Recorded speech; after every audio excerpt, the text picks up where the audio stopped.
Hello दोस्तों। तो आज हम आपको एक्सप्लेन करने वाले हैं हाल ही में आई मूवी कल की 2898 AD, जो कि बहुत ही फेमस मूवी होने वाली है और आई होप आप लोगों को बहुत पसंद आएगी। तो बिना समय गंवाए चलिए शुरू करते हैं कल की 2898 AD। तो कहानी की शुरुआत होती है महाभारत के युद्ध के अंत को दिखाते हुए, जहां पर भीषण तबाही मची हुई थी। हर तरफ सैनिकों की लाशें मिट्टी खून से भरी हुई, जिस बीच कौरवों का एक योद्धा चल रहा था जिसका नाम होता है अश्वत्थामा। अब अश्वत्थामा इतने गुस्से में होता है कि वो अर्जुन के बेटे अभिमन्यु की बीवी उत्तरा के गर्भ में पल रहे बच्चे की तरफ एक ब्रह्मास्त्र चला देता है। हालांकि देखो, ऐसा हुआ तो था, लेकिन जो रियल कहानी है वो इससे थोड़ी सी हटकर है। और यहाँ पर मैं समझ सकता हूँ कि इन्होंने ऐसा क्यों किया, इसके बारे में भी एंड में बात होगी। खैर, अब कृष्ण भगवान भी अश्वत्थामा के इस एक्ट से बहुत ही गुस्से में थे। कृष्ण भगवान अश्वत्थामा के माथे की मणि को निकालते हुए उसको श्राप देते हैं कि वो मरेगा नहीं, सड़ेगा। उसके शरीर को कीड़े खाएंगे, उसके माथे से खून बहता रहेगा, उसका कोई भी घाव कभी नहीं भरेगा। अब उसको इंतजार करना होगा कली युग के अंत का, जब पाप बढ़ जाएगा और पुण्य बिल्कुल नहीं बचेगा, और तब जाकर वो अपने 10वें अवतार में जन्म लेंगे। जैसे उसने आज एक गर्भ को उजाड़ने की कोशिश करी है, वैसे ही भविष्य में उसको उस लेडी का गर्भ बचाना पड़ेगा जिसके अंदर उनका 10वां अवतार पलेगा, और तभी उसका ये श्राप खत्म होगा। और ये जो मणि होगी ये खुद पे खुद उसके पास पहुंचकर चमकेगी, उसे इशारा करेगी कि हाँ, वक्त आ चुका है। खैर, अब इसके बाद कहानी आती है 2898 AD में, यानी कि महाभारत के समय से आज तक कुल मिलाकर 6000 वर्ष। महाभारत हुई थी 3102 BC में। ये कहानी है 2898 AD की। टोटल होता है 6000 वर्ष। खैर, अब हम एक ऐसी धरती को देख पाते हैं जहां पर सब कुछ तबाह हो चुका है। हर तरफ सूखा पड़ा हुआ है, कुछ भी नहीं बचा हुआ सिवाय दुनिया के सबसे पहले और आखिरी शहर काशी को छोड़कर। अब यहाँ पर राज चलता है तो बस सुप्रीम रूलर यास्किन का, या फिर ये कहें कि कली का। अब यहाँ पर एक मेगा स्ट्रक्चर बनाया गया है जिसको कॉम्प्लेक्स बोला जाता है, जो कि एक असल में उल्टा पिरामिड है। कॉम्प्लेक्स के बाहर के कमांडर का नाम है मानव, जो कि यास्किन का प्यादा है। और ये जो वक्त है ना, एक ऐसा वक्त है जहाँ पर इंसानियत खत्म है, पीने को पानी नहीं है, खाने को खाना नहीं है। लेकिन एक बात है कि टेक्नोलॉजी बहुत ही ज्यादा एडवांस है। मतलब फ्लाइंग कार्स, ग्रेविटी को मात देने वाले डिवाइसेस, रोबोट्स और बहुत कुछ है। मतलब अभी के वक्त में जो कुछ भी आप इम्पॉसिबल सोचते हो वो इस वक्त में बिल्कुल पॉसिबल है। इसी कॉम्प्लेक्स के अंदर ढेर सारे अमीर लोग रहते हैं, उनको सारी फैसिलिटीज मिलती हैं, और बाकी जो बेचारे गरीब लोग हैं उनको यहाँ वहाँ से इस जगह पर काम पर लगाया जाता है। यहाँ पर कुछ बाउंटी हंटर्स भी हैं जो कि कुछ पॉइंट्स इकट्ठा करते हैं, और अगर किसी के पास 1 मिलियन पॉइंट्स हो तो वो कॉम्प्लेक्स में एंटर कर सकते हैं। पॉइंट्स को आप न्यू एज का पैसा मान सकते हो। और यहाँ पर ऐसी टेक्नोलॉजी भी है, किसी भी इंसान के ऊपर आप स्कैन करोगे तो आपको उसका पूरा डेटा मिल जाएगा। उसके पास कितने पैसे हैं, वो क्या क्या करता है, उसका क्या काम है, या फिर वो क्या कर सकता है, सब कुछ यहाँ पर पता चलता है।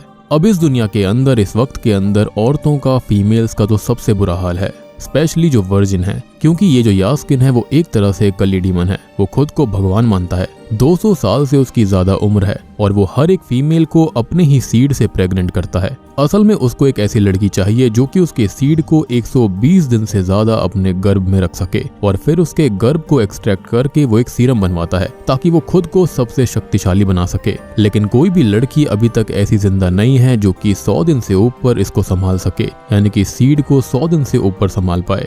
अब होता यह है कि या तो ये लड़की ही खत्म हो जाती है या फिर बच्चा खत्म हो जाता है, या फिर ये कहें कि दोनों खत्म हो सकते हैं। इट्स लाइक कि बकरी को पाला पोसा, खिलाया पिलाया और वक्त आने पर मार डाला।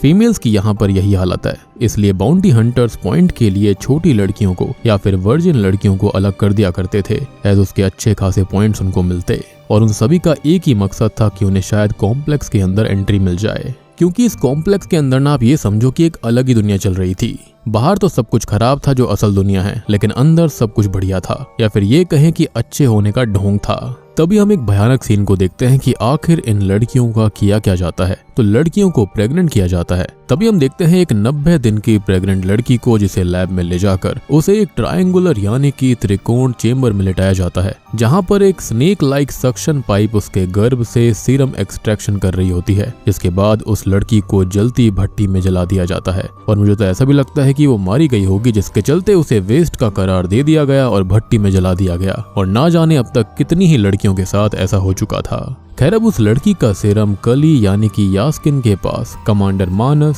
साइंटिस्ट और वेद पुराण पढ़ने वाला काउंसलर बानी लेकर जाते हैं, लेकिन इस सीरम से उसे कुछ खास नहीं होता। अब होता यह है कि यास्किन अचानक से ही पानी में गिर पड़ता है और उसमें सीरम नहीं बल्कि जहर था, लेकिन ऑब्वियसली वो बच जाता है। यहाँ पर वो ये कहता है कि आज काफी समय के बाद मृत्यु से सामना हुआ, किसी ने काफी समय बाद उसे मारने की कोशिश करी है। असल में ये सब कमांडर के साइंटिस्ट ने किया था, क्योंकि वो भी समझ गया था कि ये सब गलत है, लेकिन ऑब्वियसली यास्किन के हिसाब से ये नए कल का आरंभ था, तो साइंटिस्ट को अपनी जान से हाथ गंवाना पड़ता है। अब आप ये सोच रहे होंगे कि कितना पाप बढ़ गया है, तो क्या कहीं पर भी पुण्य नहीं बचा? तो नहीं, ऐसा नहीं है। असली भगवान में मानने वाले कुछ लोग आज भी जिंदा हैं, जिनको रेबल्स कहते हैं। ये लोग असल में शंभाला में रहते हैं, जो कि सबसे छुपा हुआ है। अदरवाइज यास्किन और कमांडर इस जगह को भी तबाह कर देते, यानी कि वो भी अभी तक इस जगह को ढूंढ नहीं पाए हैं। ये रेबल्स छुप कर सबकी हेल्प करते हैं। इन सब की एक मेन लीडर है जिसका नाम है मरियम, जो कि अश्वत्थामा, महाभारत, कल की अवतार सब पर विश्वास रखती हैं कि एक दिन माँ आएंगी जिसके जरिए कल्कि आएंगे।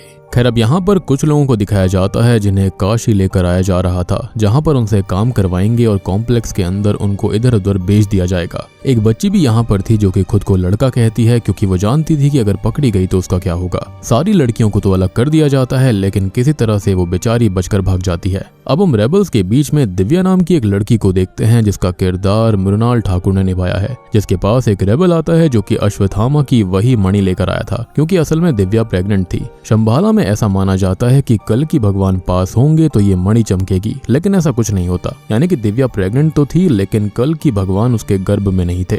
एनीवेज बाउंटी हंटर उनको पकड़ लेते हैं और वो मणि वहीं पर गिर पड़ती है, लेकिन वो छोटी बच्ची इस मणि को उठा लेती है और भागने लगती है, लेकिन उसके पीछे भी एक रोबोट पड़ गया था। अब कमांडर के सामने उनको पेश किया जाता है, यानी कि दिव्या को और उस रेबल को, जहाँ पे कमांडर मानस प्रोजेक्शन के जरिए मरियम से बात करता है कि अगर वो शंभाला का पता बता देगी तो उसके आदमी और इस लड़की को छोड़ दिया जाएगा। लेकिन ऑब्वियसली ये सब झूठ बोलते हैं, इसलिए मरियम भी कुछ नहीं बोलती, ना ही वो रेबल बोलता, और दिव्या को ये लोग वहीं मार डालते हैं। रेबल का भी खून हो जाता है और ऐसा लग रहा था जैसे धरती पे वाकई में अच्छाई खत्म हो गई है। अब तभी हमारी मुलाकात एक और बाउंटी हंटर से होती है जिसका नाम है भैरवा, जिसका रोल प्रभास ने किया है। भैरवा की एक रोबोट कार AI बुज्जी होती है, जो कि एक लड़के को 5000 पॉइंट्स के बेसिस पर एनालाइज करती है, जो कि उसी ट्रक के अंदर आया था जहां पर एक छोटी बच्ची भी थी, यानी कि वो छोटी लड़की जो कि भाग गई। अब यहाँ पर हर एक बाउंटी हंटर की यही इच्छा है कि वो 1 मिलियन पॉइंट्स करके कॉम्प्लेक्स में चला जाए। सेम यहाँ पर भैरवा का भी सपना था। अब भैरवा यहाँ पर खूब लड़ाई करता है और उस लड़के को कैप्चर कर लेता है, क्योंकि वो एक बहुत ही अच्छा फाइटर होता है, क्योंकि ही वॉज वेरी स्पेशल। अब भैरवा की बात करें तो उसको बचपन से ही कैप्टन ने पाल पोस कर बड़ा किया था,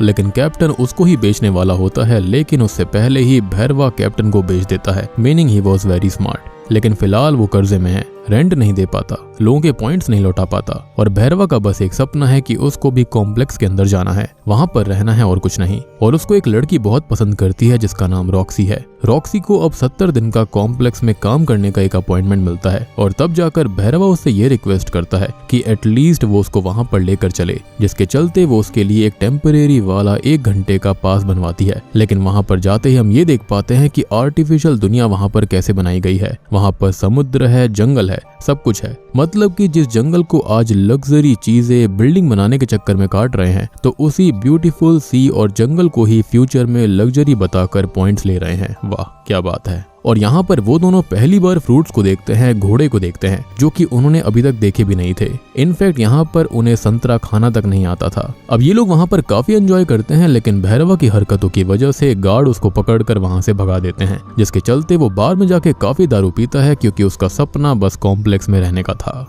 अब तभी हम उस बच्ची को देखते हैं जिसका पीछा वो रोबोट कर रहा था, जिसके चलते वो नीचे एक पुराने शिव मंदिर में जा गिर पड़ती है, जो कि अंडरग्राउंड था, जहां पर हमारी मुलाकात फाइनली एंशिएंट अश्वत्थामा से होती है, जो कि किसी तरह से इस बच्ची को बचा लेते हैं। बच्ची अश्वत्थामा को वो मणि दिखाती है जो कि चमक रही थी, क्योंकि कल की अवतार किसी के पेट में पल रहा था। जी हाँ, एक लेडी थी जिसने यास्किन के सीड को 5 महीने से ज्यादा अपने गर्भ में रख लिया था, जो कि कोई और नहीं बल्कि उनकी ही लैब की एक फीमेल एक्सपेरिमेंट SUM-80 थी, यानी कि सुमति, जिसका रोल दीपिका पादुकोण ने निभाया है। अब उसकी ही एक कलीग लिली उसको फंसवा देती है, जिसके चलते उसको भी सीरम बनवाने के लिए उसी ट्रायंगुलर चेंबर में डाल दिया जाता है, लेकिन वो सरवाइव कर जाती है। यानी कि वो पूरी मशीन खराब पड़ गई थी और खाली एक ही बूंद एक्सट्रैक्ट हो पाती है। अब इसके चलते होता यह है कि पूरी जगह की लाइट चली गई थी, मशीन अचानक खराब हो गई थी। इनको अब एक्सट्रैक्शन के दौरान महाभारत का एक बहुत ही खतरनाक हथियार मिलता है, जो कि अर्जुन का धनुष गांडीव था, जो कि अचानक से ही एक्टिवेट हो जाता है। उसको कोई भी छू नहीं पा रहा था। काउंसलर बानी उसको हाथ लगाने की कोशिश करता है, लेकिन उसको बहुत तेज झटका लगता है। वो कम से कम 20 फीट दूर जाकर गिरता है। लेकिन हम ये देखते हैं कि लिली ने ही यहाँ पर सुमिता को बचा लिया था। असल में वो रेबल ग्रुप की सीक्रेट स्पाई थी और 2 साल से यहाँ पर वो छुप कर सब कुछ देख रही थी। उसको एक सीक्रेट प्रोजेक्ट के बारे में पता लगाना था, जो कि यास्किन कर रहा था, यानी कि वही प्रेग्नेंट लेडीज वाला।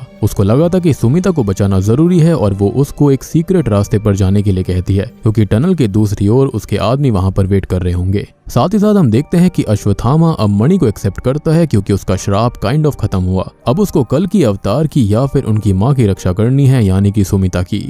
अचानक से ही अश्वत्थामा के सारे जख्म भर जाते हैं और वो बिल्कुल ठीक हो गया था। अब सुमिता टनल से बाहर जाने लगती है, लेकिन हर तरफ आग वाले सेंसर्स होते हैं, जो कि उसको तुरंत ही पिघला देते। लेकिन हम भगवान श्री कृष्ण की शक्ति देखते हैं कि गार्ड जल जाते हैं, लेकिन उसको कुछ नहीं होता। और हम ये भी देख पाते हैं कि भैरवा के साथ भी कुछ डिफरेंट होता है। उसके पास कृष्णा जी की एक भारी मूर्ति आकर गिरती है, जिसको वो संभालता है। लेकिन ऐसा सिर्फ हम देखते हैं कि वो कृष्ण भगवान थे, उसको इशारा देते हुए, और वो भी फील करता है कि कुछ तो डिफरेंट हुआ है।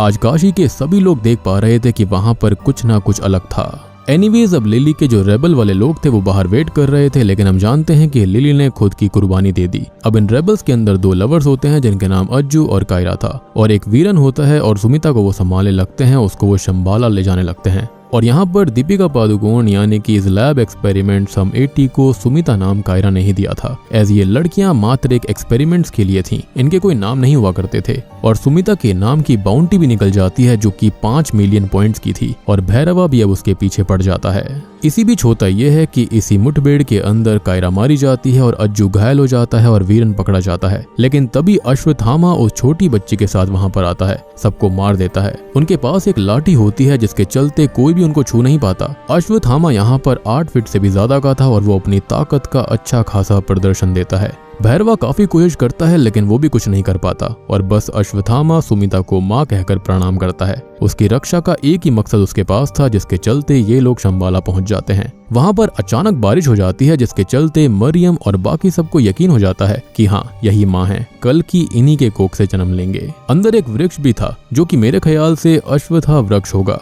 जिसके नीचे कल की भगवान का जन्म होना था। और यहाँ पर इतने सालों बाद 2 पत्ते भी उगते हैं, सिग्निफाइंग कि भगवान आ चुके हैं। और ये पेड़ जो है ना, वो अंडरग्राउंड उगता है, ना कि ऊपर की साइड पर। और यहाँ जैसे कृष्ण अवतार के समय पर बारिश हुई थी, सेम यहाँ पर वैसा ही माहौल बनता है। अल्टीमेटली सब खुश थे, लेकिन दिक्कत ये होती है कि भैरवा कमांडर से ये डील करता है कि सिर्फ वही अश्वत्थामा को हराकर सुमिता को वापस ला सकता है, और कमांडर इसके लिए मान जाता है। और भैरवा अपनी कार बुज्जी को ठीक करता है, मॉडिफाई करता है, जिसको अश्वत्थामा ने बिल्कुल खत्म कर दिया था। आप यहाँ पर ये भी सोच रहे होंगे कि भैरवा आखिर शंबाला कैसे जाएगा, क्योंकि शंबाला ऐसे ही खुद से कोई नहीं जा सकता। शंबाला चाहेगा तभी वहाँ पर कोई एंटर कर सकता था। असल में भैरवा के पास एक रेबल होता है, जो कि शंबाला का पता जानता है, और ये वही लड़का है जो कि काशी वाले ट्रक में आया था और भैरवा ने 5000 पॉइंट्स के लिए बचा के रखा था। वो भैरवा का बहुत ही बड़ा फैन होता है और वो उस पर यकीन करके उसको वहाँ पर ले जाता है। लेकिन भैरवा सिर्फ खुद का सोच रहा था और उसको कल की और इन सब पर बिल्कुल विश्वास नहीं है। मीनवाइल अश्वत्थामा सुमिता को समझाता है कि अगर यहाँ पे सब लोग खत्म भी हो जाएं, तो उनका खात्मा अच्छे के लिए हुआ है। अभी मेन बस वो है और कल की है। भगवान का जन्म खास नक्षत्रों में होना है, जो कि करीब है, और इसलिए वो हमेशा उसकी रक्षा करेगा। अश्वत्थामा अपनी छड़ी यानी कि लाठी का राज भी बताता है कि ये लाठी नहीं है, बल्कि उसके प्रिय मित्र, उससे भी ताकतवर, इनफैक्ट सबसे ताकतवर योद्धा कर्ण का धनुष है, और इस धनुष का नाम विजय है, यानी कि विक्ट्री। और ये धनुष कर्ण को किसी और ने नहीं, बल्कि स्वयं परशुराम जी ने दिया था। लेकिन अश्वत्थामा का ये कहना था कि अब कर्ण नहीं रहा, तो ये मात्र एक बूढ़े व्यक्ति की लाठी बन गई है। खैर, अब होता यह है कि शंबाला के अंदर भैरवा के साथ साथ ढेर सारे कॉम्प्लेक्स के लोग और कमांडर मानस भी आ जाता है, जिसके पास कली पुरुष यानी कि यास्किन का बनाया हुआ एक हथियार था, जो कि शंबाला के सारे हथियारों को खत्म कर देता है, यानी कि मेन चीज को खत्म कर देता है। अश्वत्थामा और भैरवा खूब लड़ते हैं और अश्वत्थामा उसको हरा भी देता है, लेकिन कमांडर मानस मरियम को मार डालता है। और यकीन करो, यहाँ पर जो सीन्स होते हैं वो काफी बढ़िया थे, मतलब गूज बम्स वाले। अब कमांडर से बचने के चक्कर में सुमिता फ्लाइंग मशीन से हाइट से नीचे गिर पड़ती है, लेकिन उसको अश्वत्थामा और भैरवा मिलकर बचाते हैं। दोनों के पास अपने अपने मकसद थे, लेकिन तभी वहां पर कमांडर आकर अश्वत्थामा को कैद कर लेता है। अब भैरवा बेहोश जहाँ पे हुआ था, वहां पर अश्वत्थामा की लाठी पड़ी हुई थी। अब सुमिता को कमांडर लेकर जा रहा होता है, लेकिन तभी वहाँ पर वो जो वृक्ष होता है उसकी एक पत्ती उस लाठी पर पड़ती है, जिससे कि वो लाठी भैरवा के हाथ में आते ही एक्टिवेट हो जाती है। और बस तब जाकर हमको पता चलता है कि असल में भैरवा कोई और नहीं बल्कि मेरे ख्याल से कर्ण री-इनकार्नेशन है। अब देखो, कल्कि पुराण के हिसाब से ना जो कल्कि होंगे उनको कर्ण के कवच और कुंडल लगेंगे, तो मेरे ख्याल से यहाँ पर उस चीज को जोड़ने की कोशिश करी गई है। मतलब कि शायद यहाँ पर यह दिखाया गया है कि चलो यहाँ पर कर्ण के कवच और कुंडल नहीं लेकिन खुद कर्ण आ चुके हैं। जैसे उन्होंने अश्वत्थामा को महाभारत में अर्जुन के बाणों से बचाया था, आज भी वो ऐसा ही करता है और यास्किन के एनर्जी बीम को अपने विजय धनुष से काटते हुए कमांडर को मार डालता है।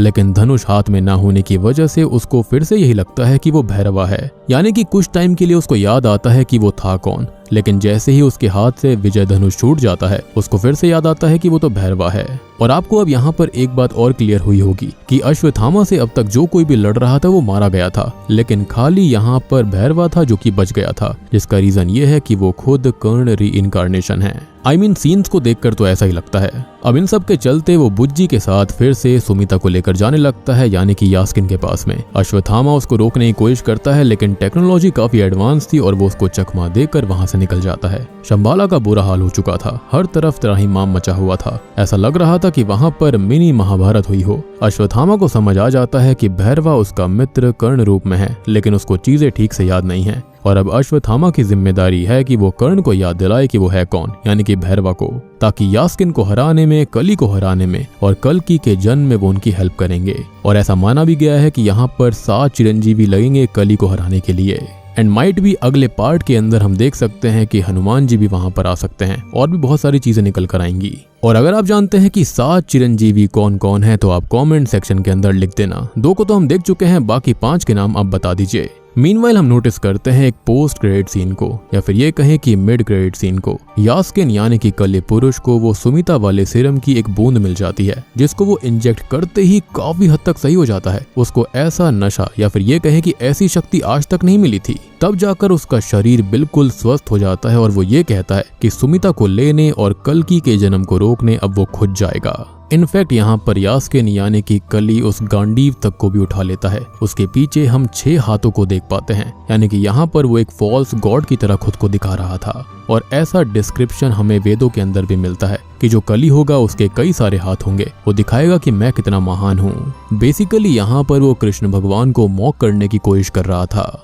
और अब आप ये भी सोच रहे होंगे कि जब मशीन्स इस गांडीव को नहीं उठा पाई, इंसान नहीं उठा पाए, तो यहाँ पर यास्किन ने ऐसा कैसे कर लिया। तो उसके अंदर कल की अवतार की एक बूंद चली गई थी, यानी कि उनकी एनर्जी चली गई थी, जिसके चलते शायद से वो उसको उठा पाया। हम ये भी नोटिस करते हैं कि उसके शरीर से जुड़े हुए जो लाइफ वाले तार होते हैं वो भी अलग हो जाते हैं और उसके इर्द गिर्द हम 6 मैजिकल ऑर्ब्स को भी देख पाते हैं, या फिर ये कहें कि 6 उड़ते हुए गोले, जो कि मेरे ख्याल से काम, क्रोध, मद, लोभ, मोह और अहंकार को दर्शाते हैं। इनफैक्ट मैंने कहीं पर यह भी पढ़ा था कि जो कली है ना, उसको यहाँ पर खाली इन कुछ चीजों के अंदर ही जगह दी गई थी, जैसे कि सोना, प्रोस्टिट्यूशन और ये सब। तो माइट भी ये सब उनको भी दर्शा रहे होंगे।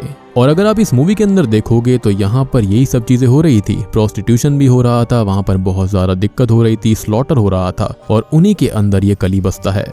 अब देखो यहाँ पर हमें कली का एक फिजिकल मैनिफेस्टेशन दिखाया गया है, लेकिन कली जो है ना वो इन सब गलत कामों के अंदर बसता है, जैसे कि स्लॉटर, अल्कोहल, गोल्ड, प्रोस्टिट्यूशन और ये सब जो चीजें आती है ना, इनके अंदर कली डीमन का जिक्र करा गया है कि इन्हीं सब के चलते इंसान का दिमाग खराब होता है। और हमें दिखाया भी जाता है कि कली का इन सब पर कंट्रोल है, और यहाँ पर ये जो कॉम्प्लेक्स है और ये सारी चीजें हैं, ये सब यही दर्शाता है कि कली कैसे खुद को यहाँ पर सबके ऊपर मैनिफेस्ट कर रहा था और इन्हीं सब से उसे शक्ति मिलती है। और तभी हमारी धरती का ये हाल इस मूवी के अंदर था।